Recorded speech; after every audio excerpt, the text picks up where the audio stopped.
And now Lily is a big cousin. Yeah. Did you get her a big?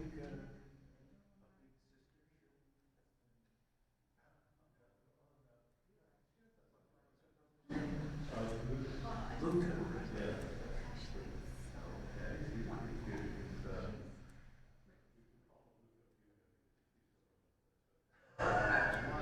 She knows, right?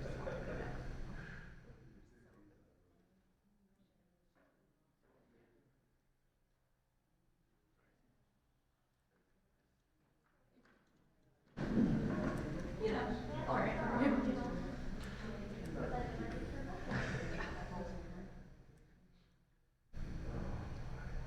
I'll put her in right there.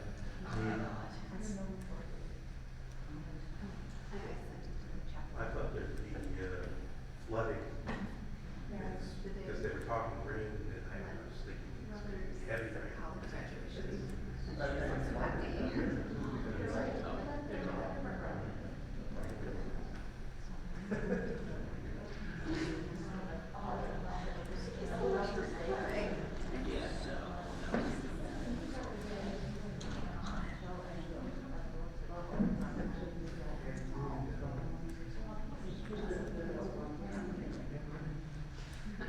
You guys are busy.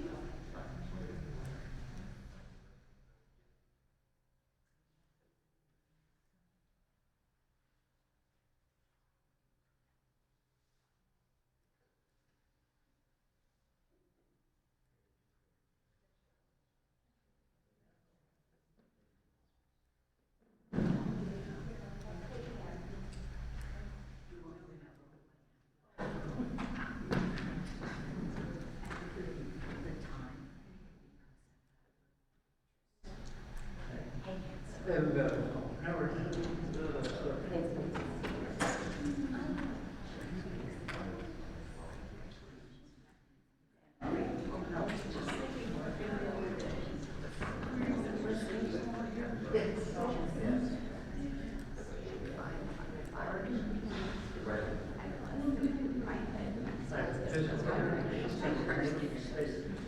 She's not too happy. I'm so sorry.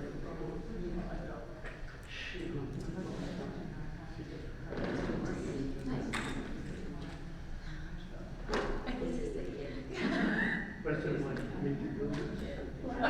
No.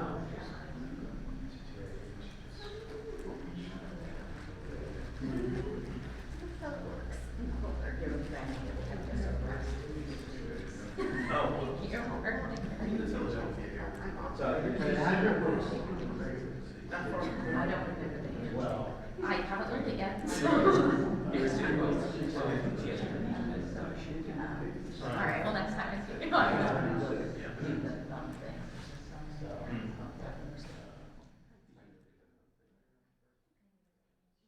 They want you to buy a key and not buy it. I can't bring myself to spend much money on it. Please don't buy a key. I really don't want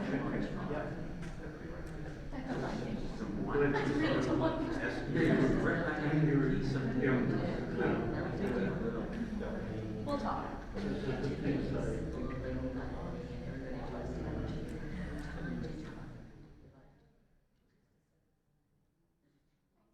You look great, by the way.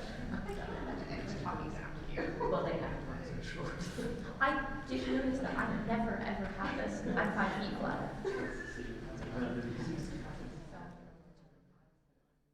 No, I feel that son is about a friend who's shorter than me. I'm like, after I talk down to you, so it all feels like they talk to me. That's I'm a senior mostly. Liz is my first cousin. Is a cousin-in-law? Yes, there is.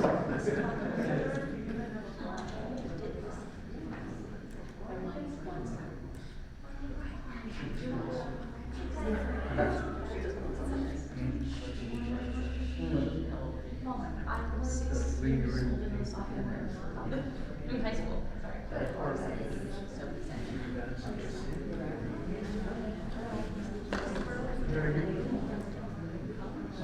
will?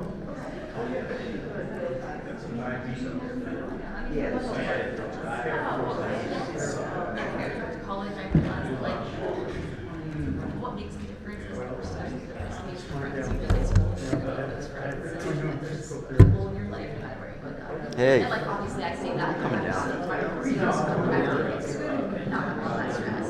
But that being said, I really think I believe in living just as happy as possible.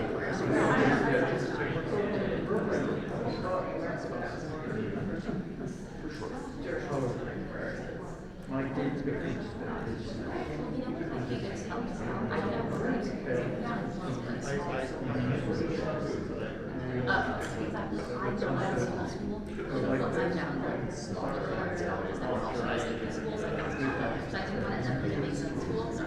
But knowing I could get still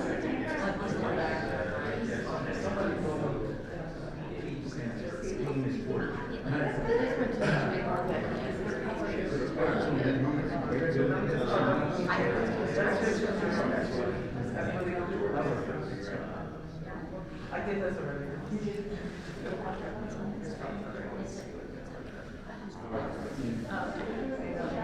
So, that's true.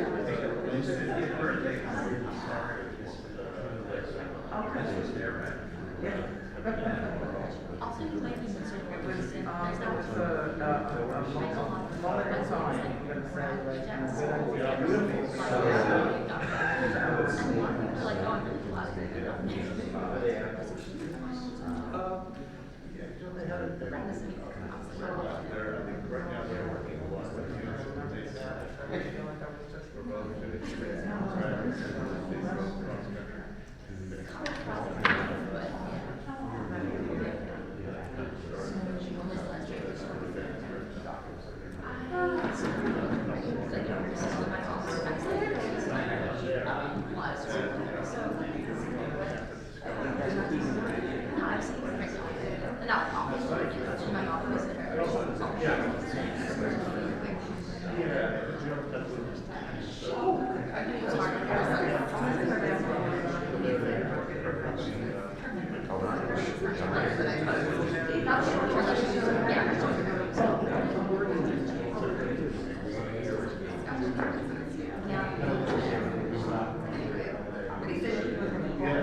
Yeah, oh, she was reading. She was constantly.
So close to your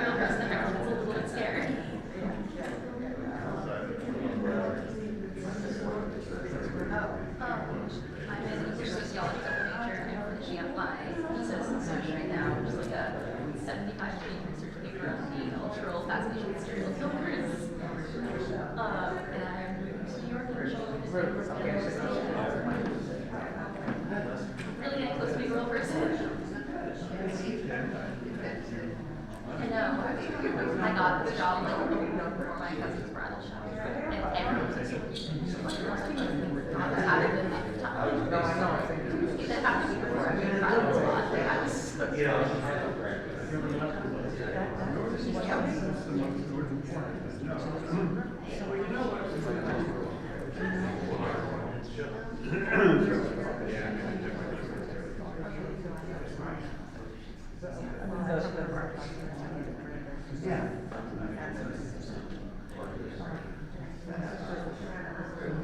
Yes, okay.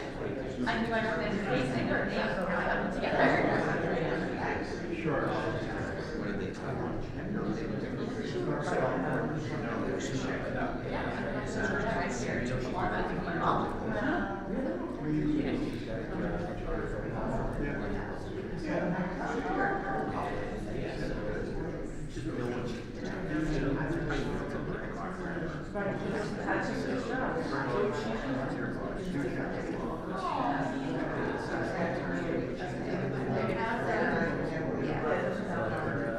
My mom's bridal shower.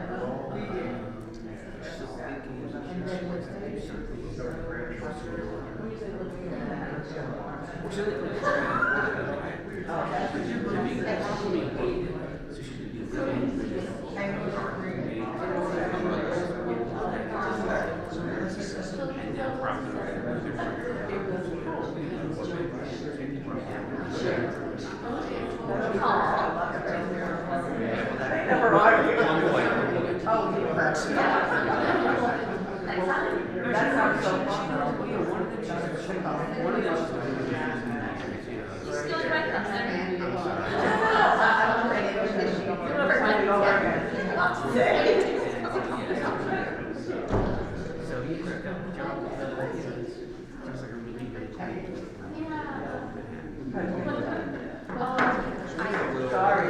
Kids applied on basically every entry-level position I saw. Got an email and they were like, "Can you interview today?" Like a couple weeks later, and I was like, "Sure." Yes. So I get on a call with them, and they were like, "Did you need to apply for this position?" And I was like, "Well, I was applying for all entry-level positions, so this is entry level, and I guess it was a mistake." And they're like, "Yeah, this is a high-level position. We really like your resume, so we want to interview you and see where you could fit in." And then the next day, they gave me an offer. Thank you. I was supposed to start part-time work last week, but then there were a lot of technical issues. I'm only enrolled my thesis this semester, actually now taking other classes, only doing like a core revision.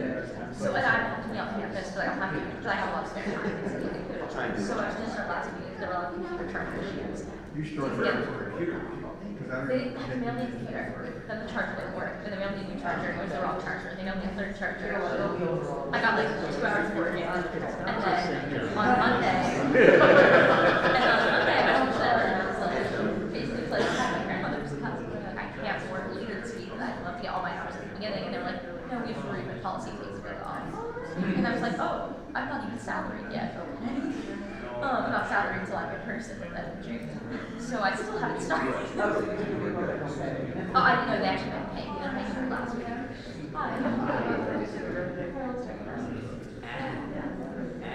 Oh, okay, yeah. Yeah. Honestly, you're welcome.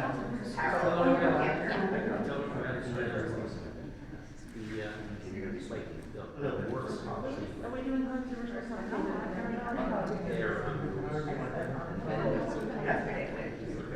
Oh, yeah. And the guy who does the scheduling is an Orthodox Jew, so I don't have to holidays off. Yeah, so I don't have to like take, I only have to get like a handful of paid days off my vacation as per year, but I don't have to take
begin our ceremony with these words from Psalm 23.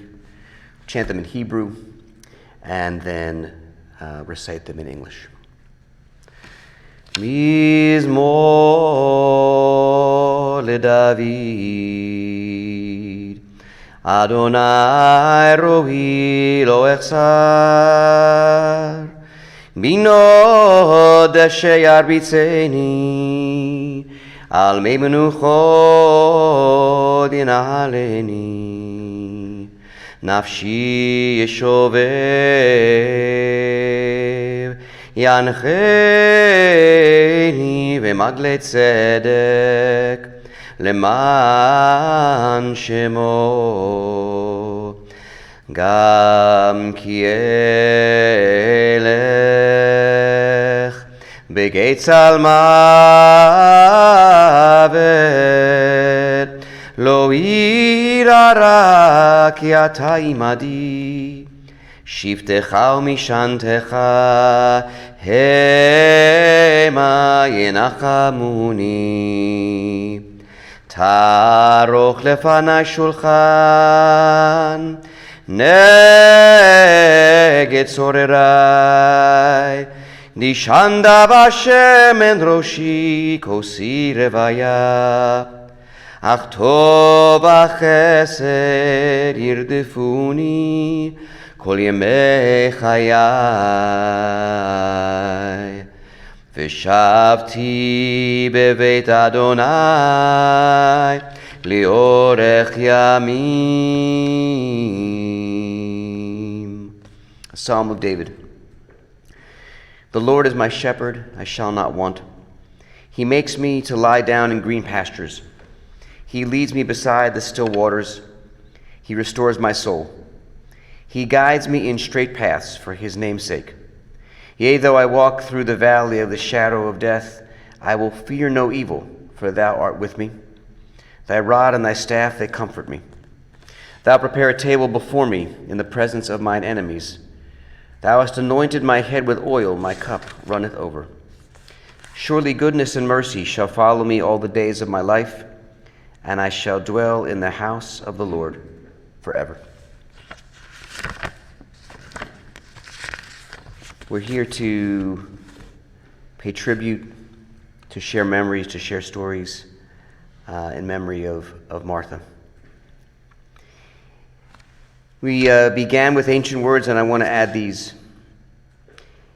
In the book of Ecclesiastes, it is written, "A season is set for everything, a time for every experience under heaven, a time for dancing and a time for wailing, a time for birthing and a time for dying, a time for speaking and a time for silence, a time for seeking and a time for losing."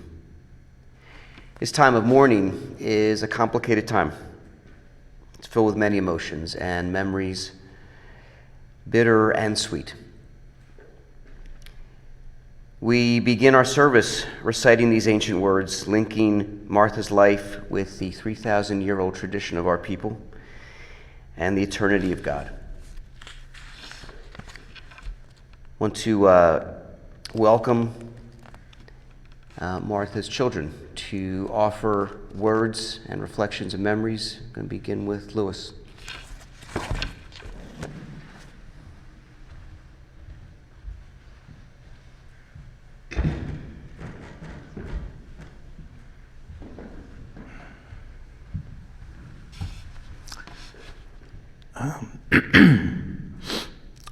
My mother loved many things. I think the big thing in her life was food. She loved enjoying food with friends and family. And she turned to food for comfort, but not like just having mac and cheese or meatloaf, something like that. It was at times a desperate thing with her. And then she'd be on these diets, to like make up for all that crazy eating she'd done, and then she'd be back at it again, And so food was a good thing and a bad thing. It was some great times, and in her life, it was some bad times too.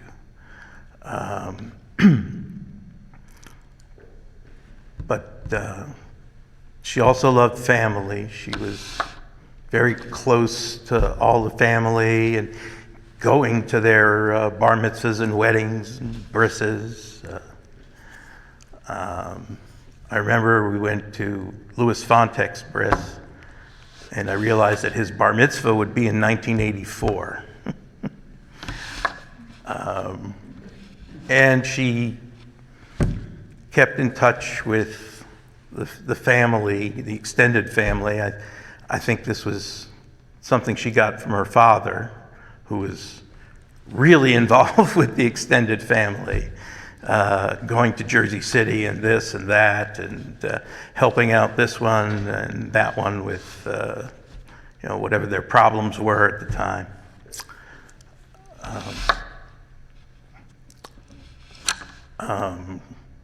She also prized education. She had some rough times going through Radcliffe.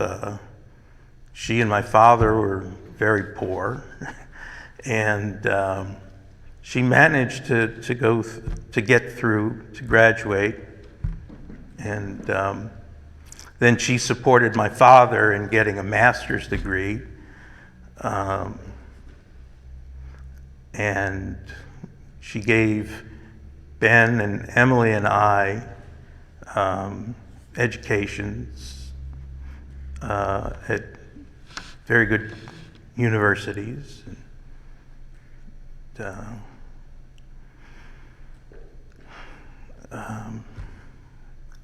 think she also loved travel. She'd get some travel through work to go to New Orleans and San Francisco, and I think one of the greatest things, one of the greatest travel story was at her 25th wedding anniversary. All the people in Yardley and all the family and all the friends got together so that they could make their first trip to Europe. They went to France and Italy. And when she was in France, she saw Tante Goldie, an aunt who was living in France in 1976. And then she discovered Italy. I know she got two plaques made. One plaque said, these were ceramic plaques, and one plaque said, "Yet do I feel a languishment for skies Italian," which is from Keats. And the other one, remind me to get to this, was a poem. Another thing she loved was poetry. A flower comes in stages, in steps one by one, like a film running backwards, it unfolds slowly behind the human eye. And that was Emily's poem when she was 7 years old.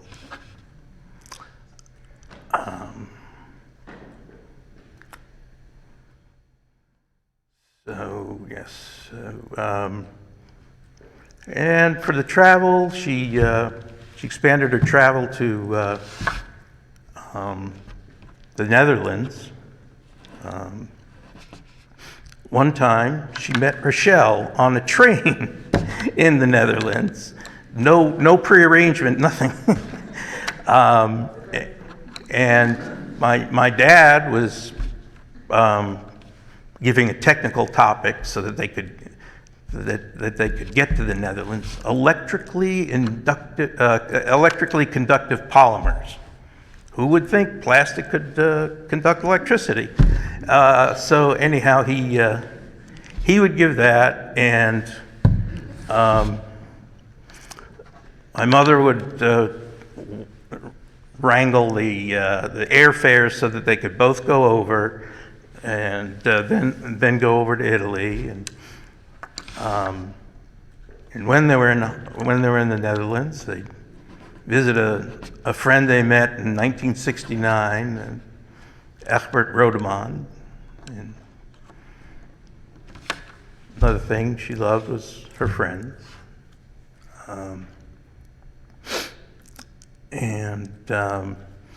Okay, and then the other plaque I was talking about was about the poetry. She loved poetry.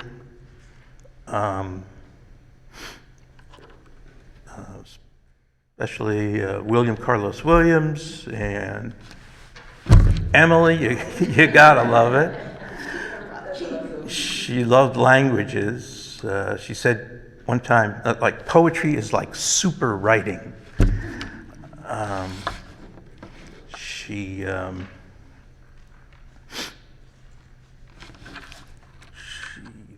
poetry, and well, she got all these prizes and so on in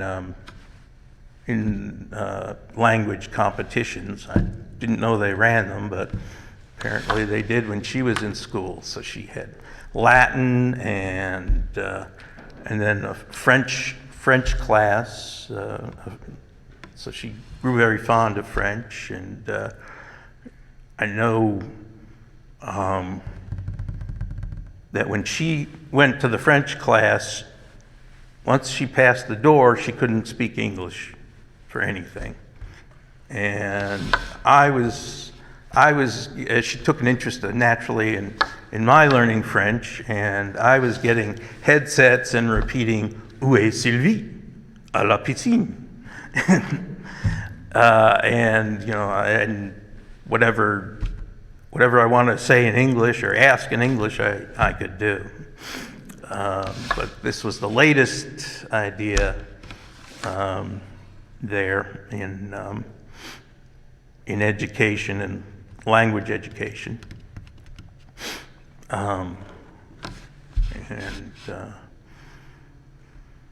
She also picked up Italian. I don't know if she ever took a course in Italian. Her degree, that always embarrassed me, was in Romance languages, and had nothing to do with that kind of romance. It was from all that Roman stuff and Latin and all those offshoots.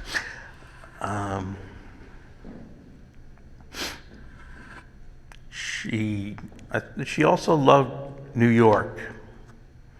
New York had given her these great cultural opportunities, these amazing museums and restaurants and people from other countries. And she loved to take people to New York, share it with them, sometimes exhausting them with all the back and forth, down to Chinatown, up to the Morgan Library, or the Frick Collection, or the Fifth Avenue ritzy shops, whatever. New York at that time provided her with all this cultural exposure, education. She went to Hunter High School, which was a public high school, but very select. And she met all kinds of people. One of her friends, her best friend, her mother lived on an estate in Europe with peacocks on the lawn. And then she had another friend she didn't learn till later was a member of the Communist Party. Years later, she found out Rose Richardson was a communist all that time. You know? And then there was her friend Alice, who had a very eclectic household. A lot of interesting people in her extended family. You know?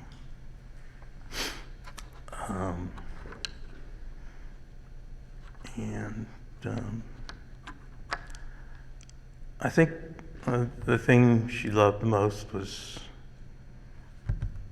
her children.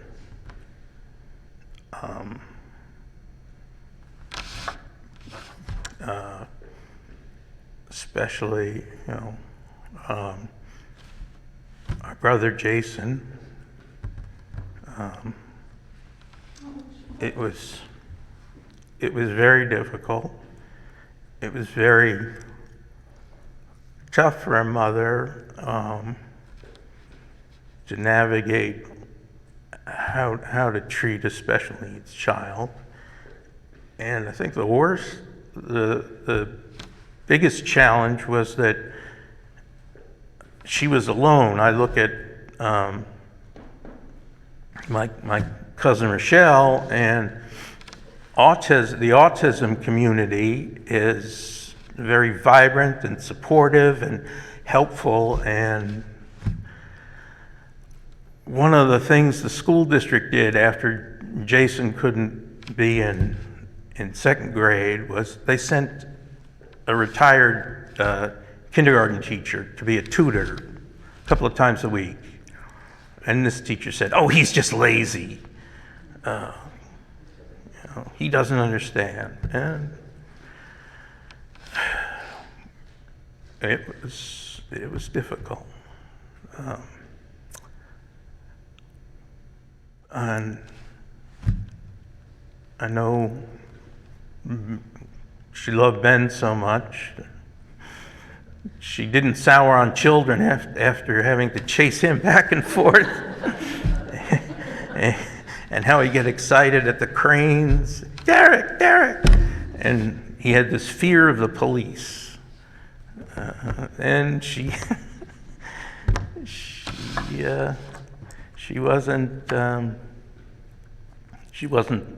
soured on children for that. She loved him so much.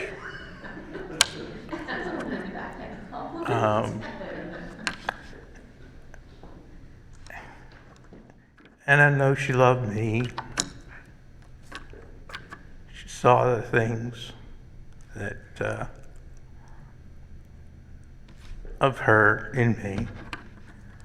I think her sense of humor, just situational. You know, I work in a warehouse store, Sam's Club, and this guy said, one of the customers said, "Do you have sponges?" And then I thought, well, instead of talking about the Scotch Brite sponge, I say, "Oh, don't ask. My cousin and his wife, oh, they're terrible." And it was really fun. It was really funny. And she was like that, and so witty. And one of the things with language I think is interesting was her ability to see words backwards. Okay, so dog, God, yeah, anyone can do that, but counterintuitive, and she'd go right back, right through it. Yeah.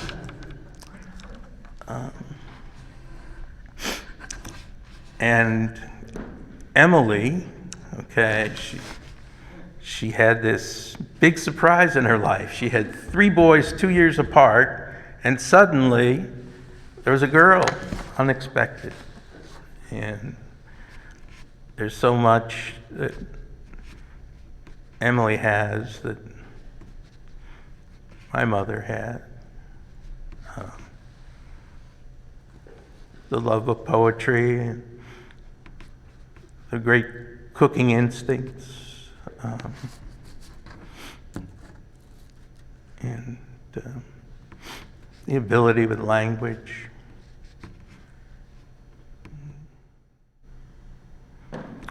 And yeah.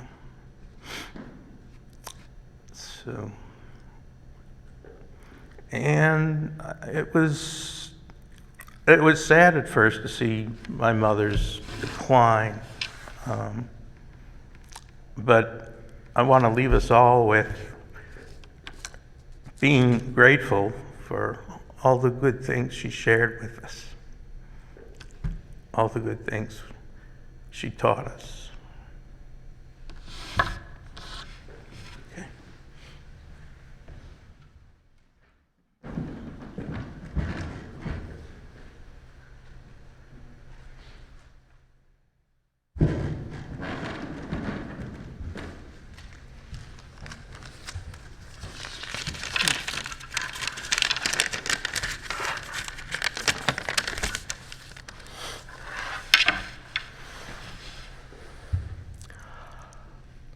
Last night, as I was thinking about what to say today about Mom, I thought of Jack's monologue in As You Like It, All the World's a Stage.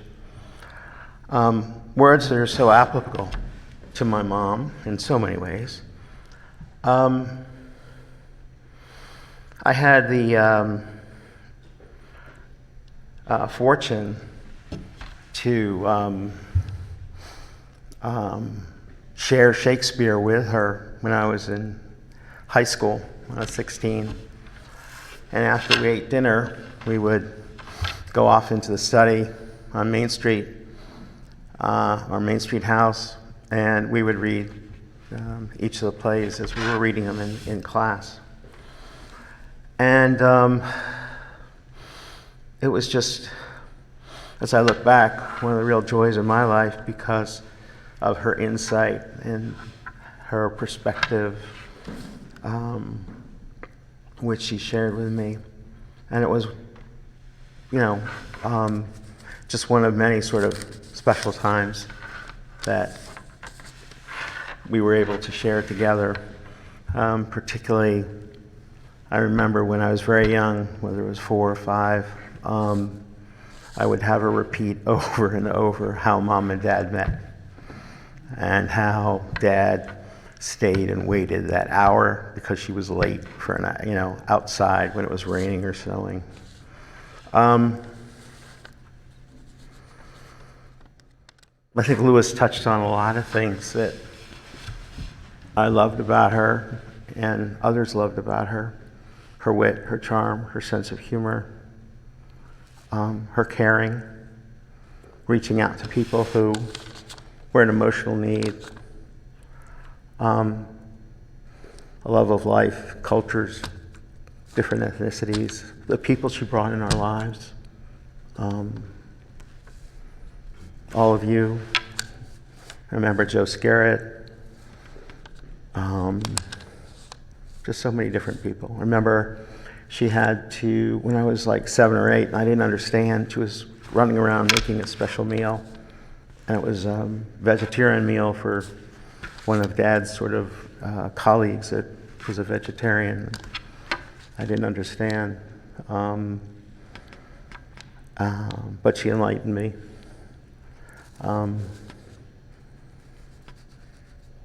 Jason and my mom shared that sort of same sense of humor too. And I always remember Mom calling Jason regularly when Jason wasn't living at home anymore.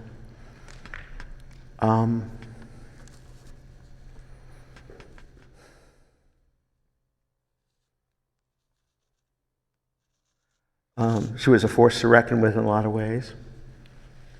And I loved that,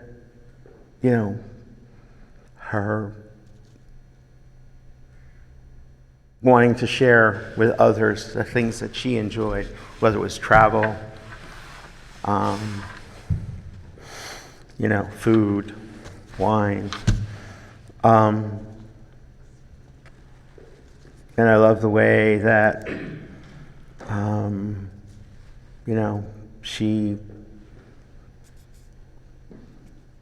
sort of imparted that in all of us. And so I think, although this is a very, very sad day, in a lot of ways, so too, her legacy lives on in her children and her grandchildren.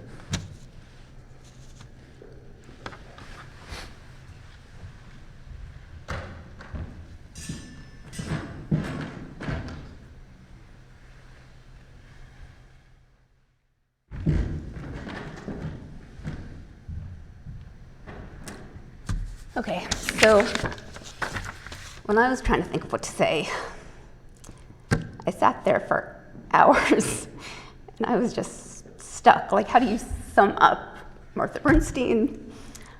Where do you start? I couldn't start. I had a pencil in my hand. And I finally realized I needed an assignment.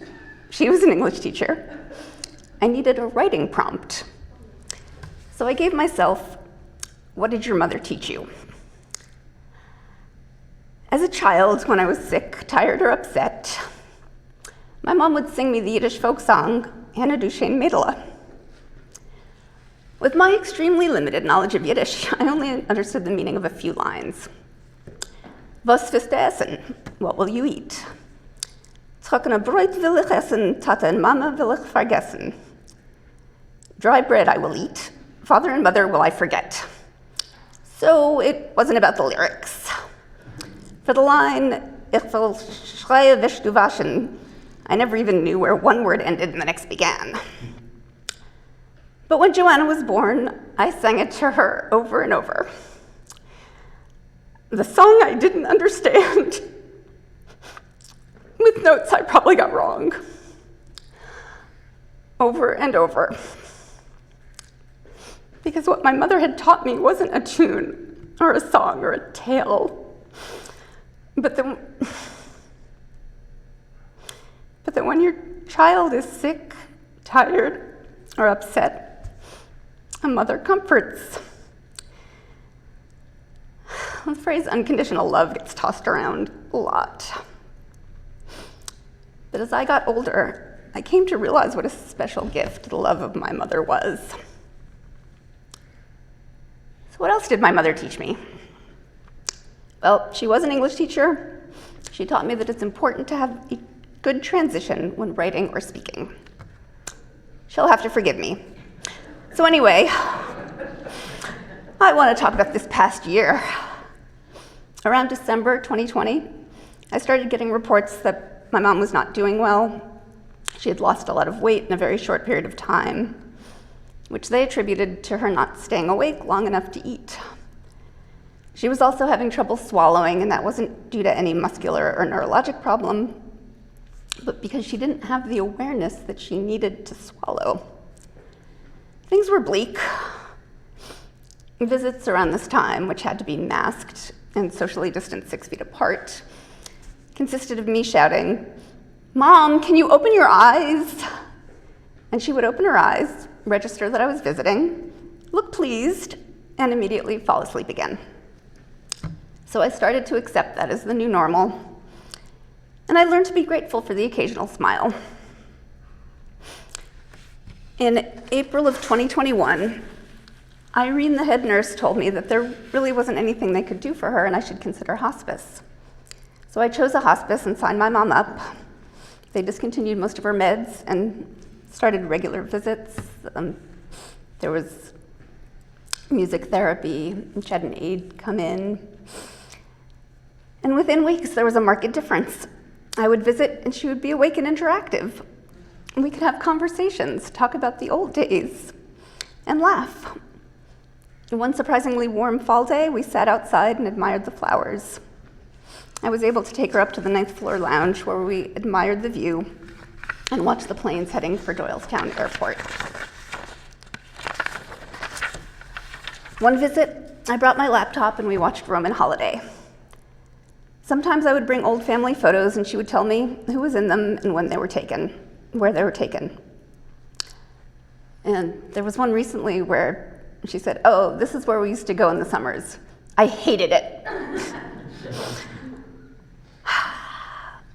I brought some letters that I had found that she had written home when she was in college and when she was first married, and we both enjoyed getting that glimpse into her past. Just a few weeks ago, we had a really good visit.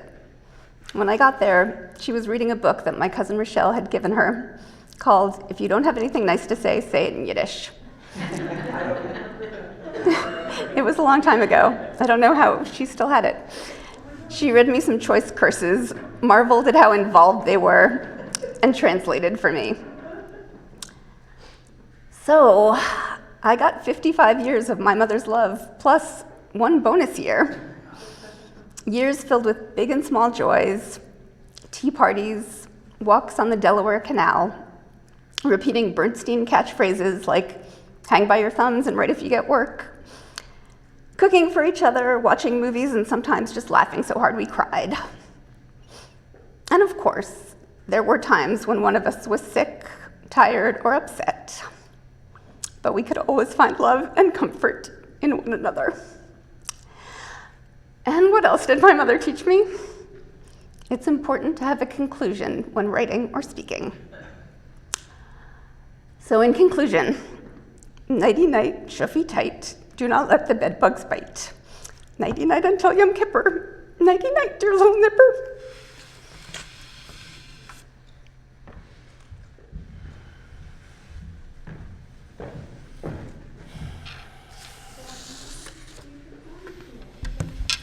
We wanted to open the space. If other people wanted to come up and share, you are welcome to do so. Just okay.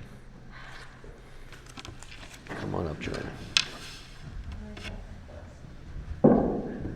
Okay, I'm gonna preface by saying my mom is making me read this a little bit.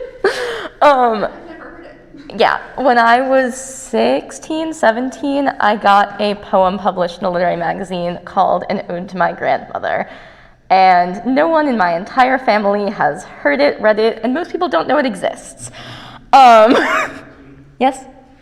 Oh, yeah, sorry, I forgot about that. And if I'm gonna be completely honest, it's not entirely about my grandmother, but whatever, we're just gonna read it. And the line, "Let me begin again," is taken from a poem by Terence Hayes. An ode to my grandmother. My grandmother is 200 pounds overweight, and I've never said those words out loud. She is a graduate of Radcliffe College and a retired English teacher, and a mother of 4 turned mother of 3. She is crude and too honest and reads books until dawn, and only then is my grandmother fat. Let me begin again. An ode to fat girls. Because, everyone who complimented my mother on her flattened stomach after the month where her eyes swam like muddied ponds and I had to remind her to eat, asked if she was going back on medication.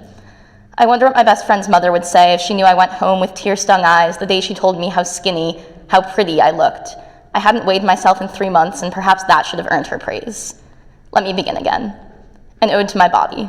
I swear to my mother she wasn't the one tying the arms of oversized sweaters around my neck, choking me, binding me to someone else's expectations. It was the boy in 4th grade who said, "Not fat, just chubby." So I went home and cried, and the teacher made him write an apology note, because when I say I look fat in this, my friends still say, "No, you look gorgeous," as if one contradicts the other. It was the day I went to the doctor, who told me I had a healthy body and warned my mother what happens to girls my age. On the elevator ride down, I saw an obesity warning poster, a fat girl with my silhouette. My parents told me it was photoshopped because who wants to volunteer their child to be the model fat kid?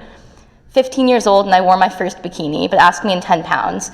See if I've forgotten the taste of self-liberation, the air somehow softer. I call this an ode, but was too ashamed to show my own skin until my chest blossomed and my hips drew life from my stomach like molasses. Slowly, slowly. Come back in 10 years and maybe there's a world where I love myself. Let me begin again. So that wasn't really about my grandmother, but the title was, and clearly I got my love from poetry and words and Latin from her, and I'm gonna leave now.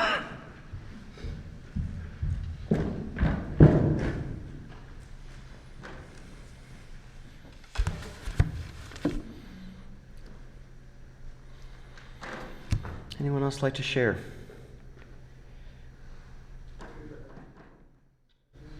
Okay.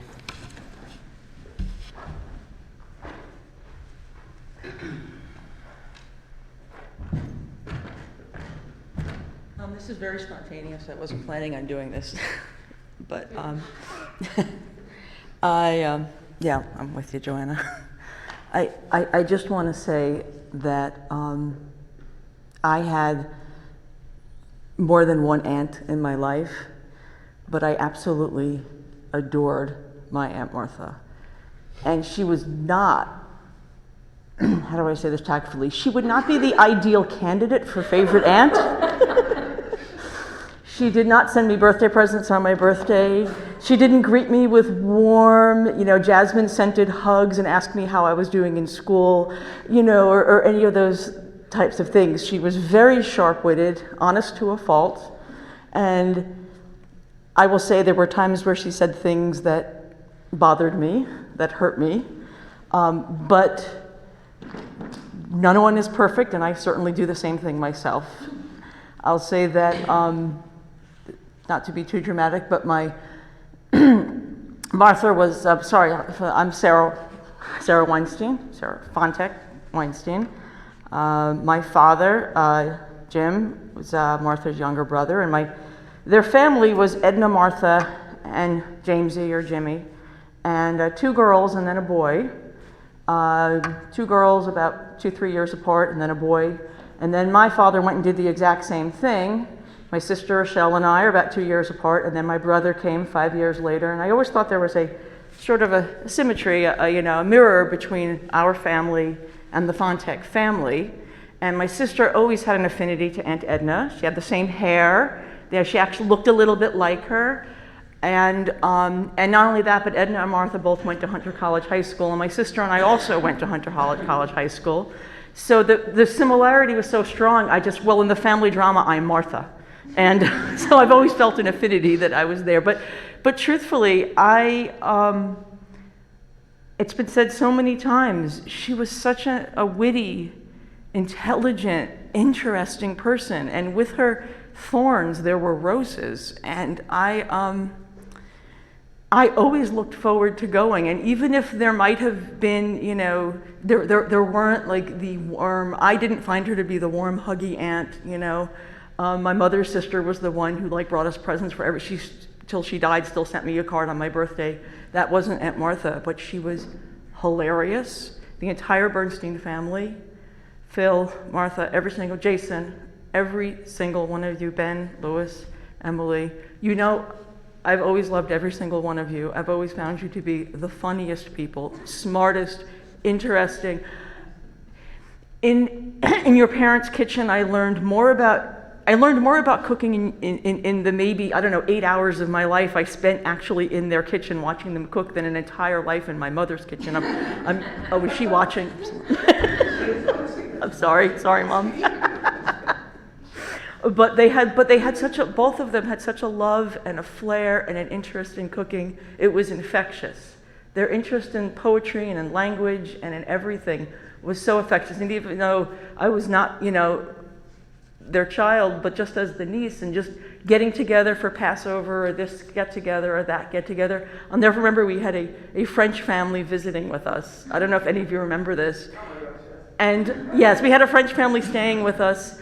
And Martha and Phil insisted that we bring them to their house for dinner, and we drove them. I don't know if it was in Yardley or in Glen Ridge, or it was Yardley. Drove them all out for dinner, and because she absolutely wanted to fet them to an American meal, and I was like, "This French family, right?" And she served Stauffer's TV dinners.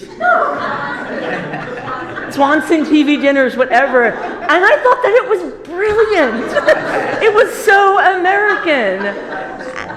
So yeah, it was like, that was, but that was Martha. With all their love of food, it wasn't just consuming, it was an appreciation for life, for humor, for what's interesting and funny and cultural about the world.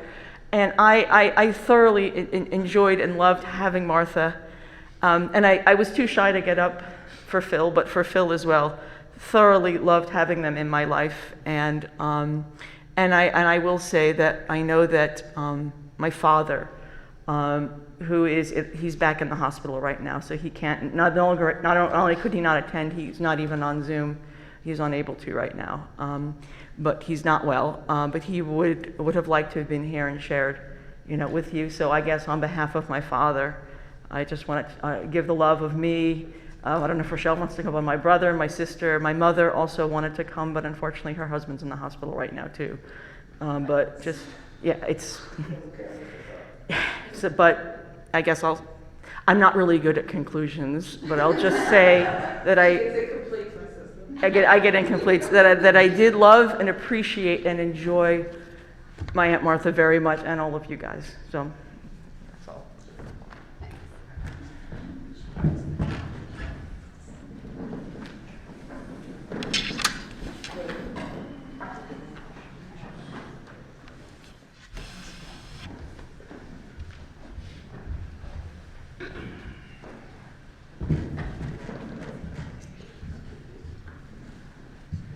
I'm Liz. My mother, Edna, was Malky's older sister, and I love the things that you said, and I loved my Aunt Malky so much. And she was probably the most important role model in my life. And I had things I did want to say, but what I really want to say is how much I loved her and how the door was always open for me no matter what was happening in my life. And I could come in and get to know you and have so many memories of doing things with you, Emily, and exploring the world. And she taught me many things, including a ton about food, as everybody has mentioned. And so I learned a lot about food and cooking and enjoying things because she brought so much about just the daily pleasures of life and joy into her life and shared it with other people. And of course, no matter what is wonderful about her cooking, the thing that I most remember is the year that I used to love to go to your house, including in Montclair, because there's always going to be something good. And I spent a lot of time there. But one year she put ginger in the matzo balls.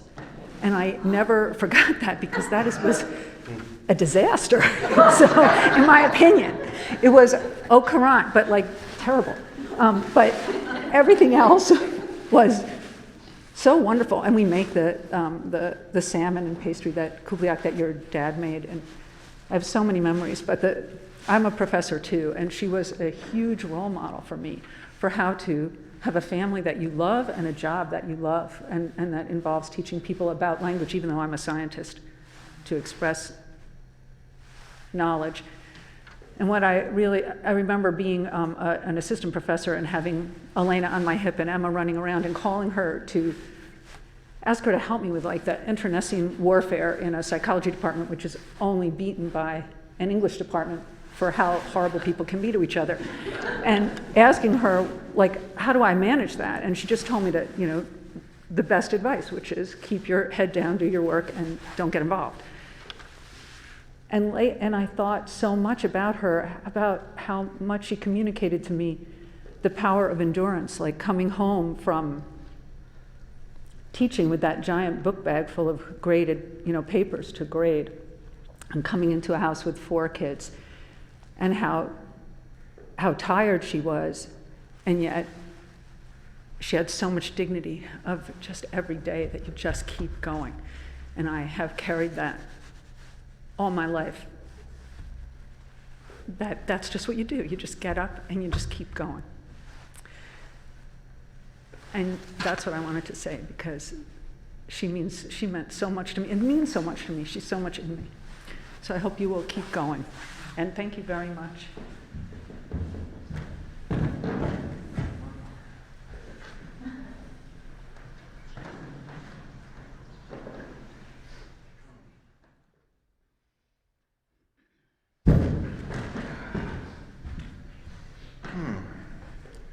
I'm also totally unprepared, but having made the drive here from Washington, I said, damn it, I want to say something about Martha. I'm Louis Schlitt, son of Jake and Sylvia, a couple of her oldest friends from New York.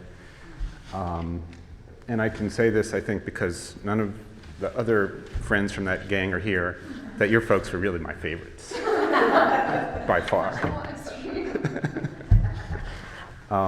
They were such an inspiration to me in so many things that I've come to value. jazz music. I became a fanatic, I think, with the help of your dad, and literature, of course. And I was always so impressed that Martha was so accomplished in this field that I thought was so, I don't know, hard to attain. It's like this breadth of knowledge about words and poetry and literature, and she seemed so at ease in it all. But there's a couple funny stories. Also, her interest in Italy probably influenced me in my first marriage. I decided to get married in Italy, and to do that I had to get a witness at the Italian consulate, which happens to be in Philadelphia. So Marion and I went to Philadelphia, and I think Phil was there, but Martha came to witness and kind of translate for us with the officials, because there's lots of documents and stamps that have to be presented. And then they took us out to a fabulous lunch downtown. And when we talked about Italy and travel, and I had also mentioned an interest in going to Spain, and she said, "Oh, that's just a fake Italy."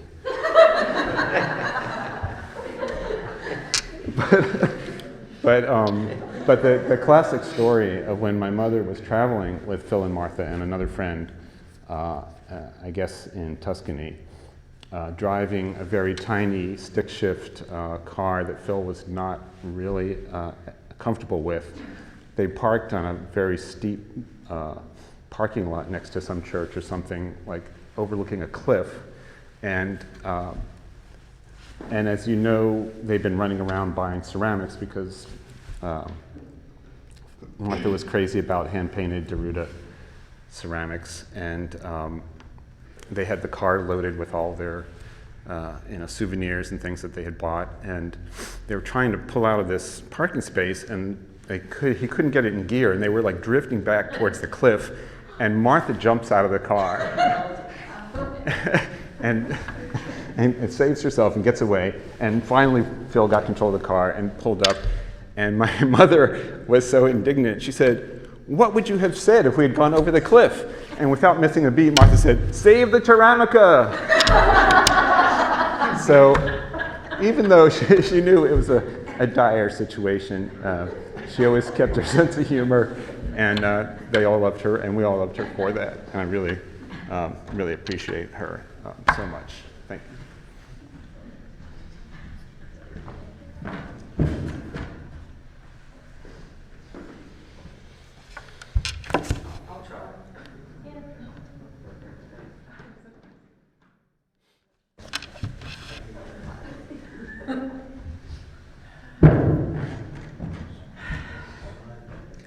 I guess what I kind of want to say is that, I unfortunately have been to plenty of funerals in my life, but only when I'm with this group of people do I feel so much like incredible energy, and forget about the academia and all that, but just everybody has so much very interesting, wonderful things to say. Like, we could really be here all day.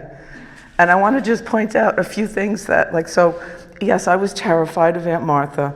Yes, I'm more like Aunt Edna, but I was just overwhelmed by how amazing she was, I have to say, that she was so smart and so cultured and so filled with so much information about so much. And I know I've already told many of you this joke before, but I've said many times that if I was ever on So You Want to Be a Millionaire, or one of those things where they give you a lifeline to call somebody who has the answer, I was told that actually it's Louis Bernstein who knows everything, because he's up on things like who Ariana Grande is dating. That's what I was told, that you know things like that too. But Aunt Martha knew everything. Like if there was somebody to go to, that picture on the TV screen, it would be Aunt Martha, because she would know everything. But the end of the joke is that I could see her getting a phone call and saying, "Regis, you know that's a silly question." Obviously that couldn't be. You're mixing up your eras of Italian and Renaissance and whatever. That she knew so much, and she was but also Uncle Phil. And I have had very interesting moments in time, like as a, yes, Passover, I thought that, am I allowed to say that I thought Aunt Martha was a badass? That I thought that it was some really strange things, like you had a cat. We weren't allowed to have any pets whatsoever. I was like, they have a cat. They can do what they want over there. And then we have Benji with the motorcycle. I was like, wow, this is the craziest house. And Lou, and you had the room up in the attic, right? You were up in the attic. I was like, wow, you have a room in the attic. Everything was so cool. Like, it was just a cool house. It was just a cool, like so many things. And I have over the years, so I spent time with Uncle Phil learning about chemistry, which was okay. I'm not going to learn it, whatever, but it was a really amazing time to spend together because he was a patient teacher. And I spent time with a long period of time with Aunt Martha, and there are cassette tapes somewhere. I was interviewing her for a class in college about women and history, about I did a paper on my Tante Asna. Okay, this famous paper. So I interviewed her, and it was like a completely different world where she was telling me about her childhood.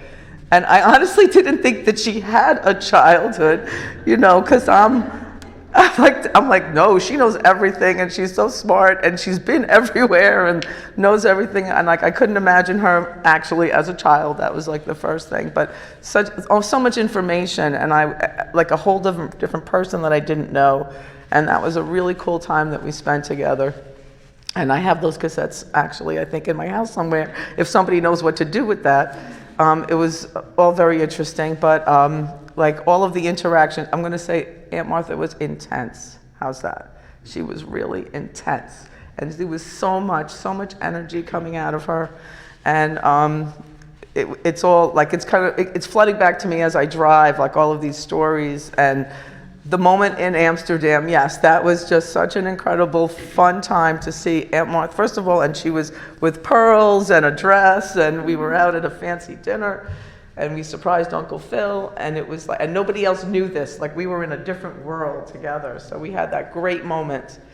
I know people are looking confused. I was on a train in Amsterdam, and the cool part about it is that she had changed trains, which something she said, I never do this. And she had moved from the smoking car to a non-smoking car because it was offensive. She said, normally I wouldn't do that. Once you sit in your seat, especially if you're not really speaking the language, you wouldn't move. So she moved twice in the same train and sat next to me. So something brought us together.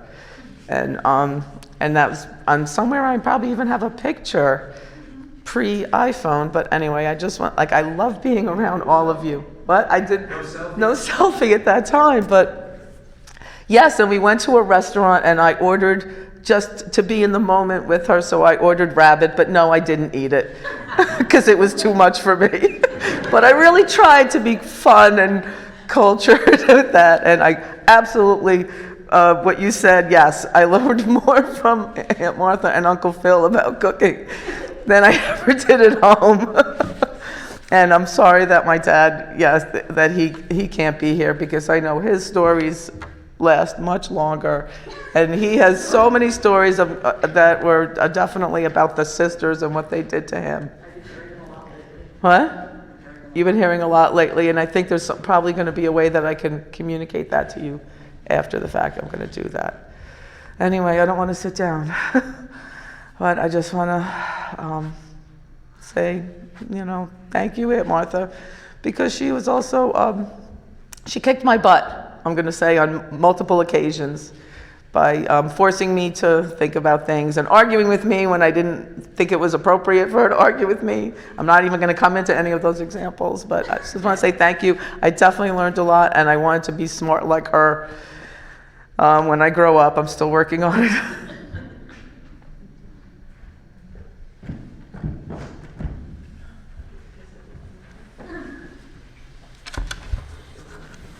Anyone else?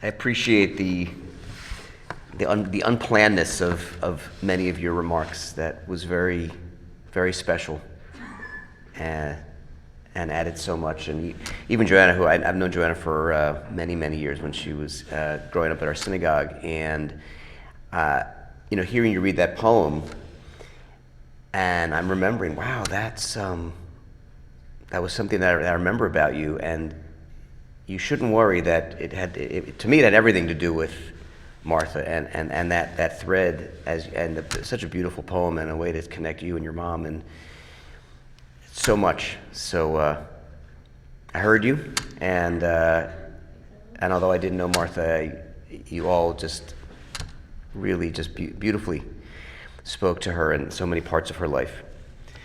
I want to read a part of the Haggadah. So Passover is coming up, and Emily was not reminding me, but mentioned that there was a part of the old Maxwell House, Haggadah, whose translation was since ruined and changed in such a way that affected the language. But they found, Emily found and photographed the words from one of the Psalms from Hallel, which is not often done in many homes. It's part of the later part of the service after the food. Anyway, I'd like to read this because this was something that Martha and Edna, you said, were fond of reading and really appreciated the language. So here we go. When Israel went forth from Egypt, the house of Jacob from a people of barbarous language, Judah became his sanctuary, Israel his dominion. The sea beheld it and fled. The Jordan was driven back. The mountains skipped like rams, the hills like lambs. What aileth thee, O sea, that thou didst flee? O Jordan, that thou wasn't driven back? Ye mountains, wherefore should ye skip like rams, and ye hills like lambs? From the presence of the Lord the earth shrunk back, from the presence of God of Jacob, who converteth the rock into a pool of water, the flint into a fountain of water.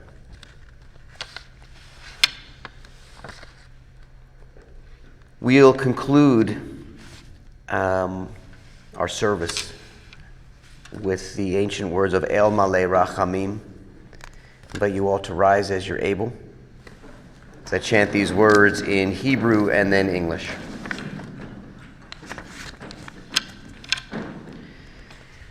El Malei Rachamim,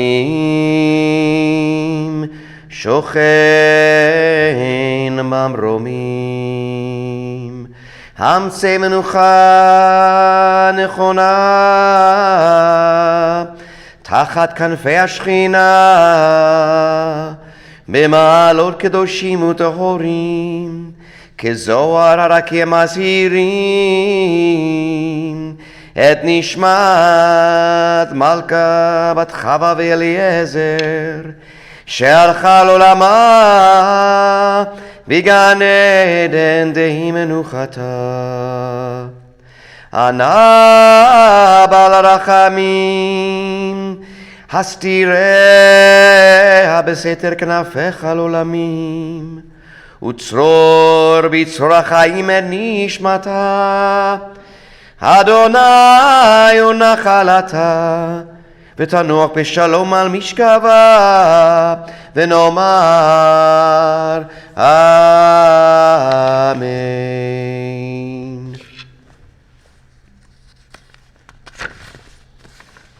El Malei Rachamim, exalted, compassionate God, grant infinite rest in your sheltering presence among the holy and pure to the soul of Martha Bernstein, who has gone to her eternal home.